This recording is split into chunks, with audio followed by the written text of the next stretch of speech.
Efa miresaka fetin'ny krismasy ihany kosa isika mahakasika ireo hetsika isokatra amin'ny zoma ho avy zao ilay hetsika la grande braderie de Madagascar izay karakarain'ny Madavision nitondra fanampanazavana mikasika ny fizotranyity hetsika andriany natokana ho an'ny fankalazana ny fetin'ny Noely sy farantaona Ramatoa Ramanantsoa Arlala tompon'andraikitra voalohany ao amin'ny Madavision.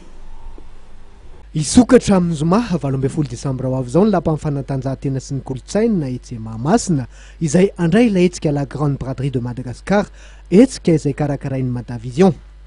Ity andiany ity no andiany farany amin'ity taona 2024 ity ary naompana tanteraka amin'ny fikarakarana ny fetin'ny Noely sy ny farany taona. Efa vonona avokoa izay mikarakara tao Madavision na ireo mpandray anjara.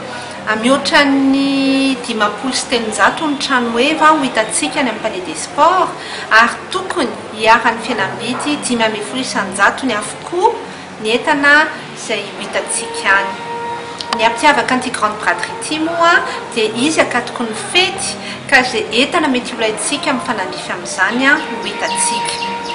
Raha ohatra ka hitanareo tsapanareo ary anananareo profa tsy manaraka fihenam-bidy ny mpandranjara dia vonona ny andray fitaranareo izay ka andray ny fepetra eo amin'ny stand d'information izay mora hita tokoa amin'ny fidinany esplanade iny ka dia manao fanentanana izahay ataovy ny fitarainana raha toka hitanareo fa misy mpandranjara tsy manao an'ilay fihenam-bidy.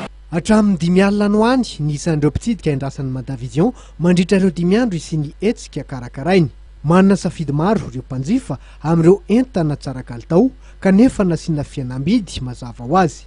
Voasolo tena ao amin'ny la grande braderie de Madagascar andiany natokana ao amin'ny fetin'ny Noely sy ny farantaona tokoa ireo sehatr'asa maro samihafa.